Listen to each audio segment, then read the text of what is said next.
no nostalgia for catastrophe. I think that's what that means, is that when you leave what's not good, you wash the dust off your feet and you don't look back. And that's a very harsh lesson. It means that there's no excuses whatsoever for not getting up and getting at it. That's what it means. And it means that, it even means that when people are beset with a catastrophe, like let's say the death of their father, that they are prone to use that as an excuse for not going about the business that they should be going about. Because they can say to themselves, well, I would accept. And accept, there's always good reasons. I mean, believe me, there's always good reasons for not doing what you should. That's for sure. The reasons pile up day after day to not do what you should, especially because you're aiming at things in the future. You can put them off indefinitely, right? Because of the demands of the day. But these stories, they say a variety of things, you know, especially in combination. They say, when you leave somewhere terrible, do not look back. There's no nostalgia. That's the letting the dead parts of yourself go. And then if you're going to follow the good, there's no excuse not to do it. And it means no excuse whatsoever under any circumstances. And then it's taken even farther with regards to familial relationships. It is, you can't even let them stand in your way. And I think that's all true. And I think I've seen virtually all of that in my clinical practice. Like, there's no excuse whatsoever for not getting at what it is that you should be doing. And I think there's something else that's going on here, especially in the New Testament stories, which is even maybe worse, which is it's absolutely reprehensible to justify your inaction with a catastrophe that extracts mercy from other people, right? There's a tricky game that's going, well, of course I can't do that. Look at the terrible thing that's just happened to me. And say, yeah, okay, I understand. You're absolved of any necessity to move forward because of your current catastrophe. It's like, well, actually you're not. And it's rather rude of you to use it as an excuse. And it's certainly counterproductive. People say this courage, they talk to me about my courage fairly frequently, and that's not right exactly. I just learned to be afraid of the right thing. And I really mean that. I mean, I saw in endless repetition in my clinical practice and in my own private life, when my eyes were open, the consequences of not saying what was true. It's like whatever hell you might fall into by opening your mouth when you have something to say that isn't popular, it's nothing like the hell that you're going to envelop yourself in if you lose control of your own tongue and mind.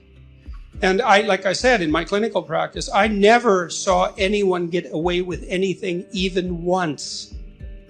And so all you have in a situation like that is what is the truth. Now, of course, you only have your approximations to the truth, but that's better than nothing. And so you need to be afraid of the right thing, and you should be afraid of contaminating your soul with deceit. That's what you should be afraid of. That will definitely do you in. And I know exactly how. What happens is, garbage in, garbage out, the old programmer saying goes. And so you'll fill your head with nonsense and no one will call you on it except you. But you can still that voice if you try hard enough. You just wait until you get in real trouble. One day there'll come a point where you have to make a decision. And the decision is the difference between life and death, or worse, between someone else's life and death, or worse, between health and the suffering that's worse than death. And because you've compromised yourself to such a degree, you will not be able to rely on your judgment, and you will make the mistake you shouldn't make. And then you're done. And that will absolutely happen. So you tell mistruths voluntarily at your exceptional peril, and you avoid the unpleasant truths that you might have to delve into in all their messiness at your absolute peril and the peril of everyone around you. And so if you see that, you become afraid of that. That's hell. And hell is worse than death. So, and I mean that most sincerely. I bought this cottage up north in northern Canada, and it's very dark up there. And you can go onto the dock at night, and it's dark enough so you can see the Milky Way, and it has to be pretty dark before you can see the Milky Way. And it's very impressive. You know what that's like if you've been out to see the night sky, or maybe you feel the same way when you see the Grand Canyon, or a remarkable waterfall or some particularly beautiful scene, or perhaps you feel that way in a cathedral, or more likely you feel that way when you're listening to music that really grips you, right? And it's all the same experience. It's an experience of awe, and it's way down low in your nervous system like the orienting reflex. It's not a cognitive response precisely. It's a precognitive emotional response that signifies significance. And you look up at the night sky, and it fills you with a sense of awe. But it doesn't just do that. You see, it activates the impulse to imitate, which is a very deep motivation in human beings. We're unbelievable mimics. We mimic each other all the time, which is why we all use the same words, let's say. We're very good at embodying other people's embodiments. It's a particular talent that human beings have, and we're so good at that we imitate all sorts of things that aren't even human. And so then you view this expansive night sky, and a sense of awe fills you as you confront the infinite. And it calls to something inside of you that can master the infinite. And that's a form of imitation, right? To look into the darkest place, the most wide expanse possible, and to have something inside you respond that's capable of dealing with that. That's that instinct to imitate. And that's calling the best out of you. And that's why you love doing that. And it isn't just that you love it, it's that you cannot live without it. You cannot live without it.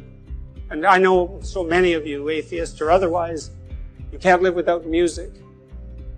I think, why can you not live without music? What is it calling to precisely? You know, that remarkable interplay of harmonious patterns. Because that's what music is, and that's what the world is. It's not objects, it's the harmonious interplay of patterns. And music reflects that, and then you orient yourself in your embodied manner to those patterns and dance along with the world. And that revivifies you. And if you're particularly good at, well, maybe you'll also attract a mate. And you want a mate that doesn't attempt to dominate you sexually during the introductory dance, right? You want a mate who will play along with you and match your movements to theirs so that you can see that there's a harmonious interplay between the two of you as you meet in play, soul to soul, if you can manage it. You know, the existential psychotherapists in the 50s, taking a page from Heidegger, talked about thrownness, right? The arbitrary nature of our existence. I mean, here you are, you have the ethnicity and race that was bestowed upon you. You had no choice in that. You're the victim and the beneficiary of this particular historical moment. You know, you're the victim and beneficiary of all the atrocity and the wonders of the past. You deal with your own emotions. You deal with the fact of this specific time and place, all of that. And there is a sense of, well, there's a sense of mortality, certainly, that's associated with that, with finitude and mortality. And you can easily say, in some sense, that we're all victimized deeply by our own susceptibility to vulnerability and tragedy. And I think that's true. But then the question is, well, what's the best way of dealing with that? And falling prey to it, when my daughter was young, she was very ill. And one of the things we told her repeatedly, and which I think she did very well to her credit, was often she was too ill really to be able to go to school because she couldn't wake up in the morning and she was in pain. But she needed to go to school. And well, one of the things we told her was, don't use your illness as an excuse, right? Because you're already in trouble, kid. You know, you got your problems and they're serious.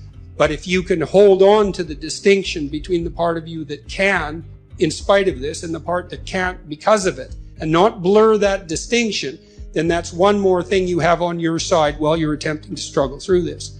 And to her credit, she managed that, and quite pristinely, and that was extraordinarily helpful. It was very difficult at times. After she had her hip replaced, she couldn't get around that well.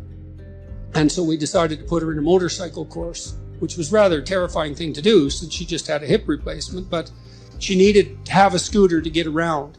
And so she went with her mother to this motorcycle course, and they were driving motorcycles, not scooters.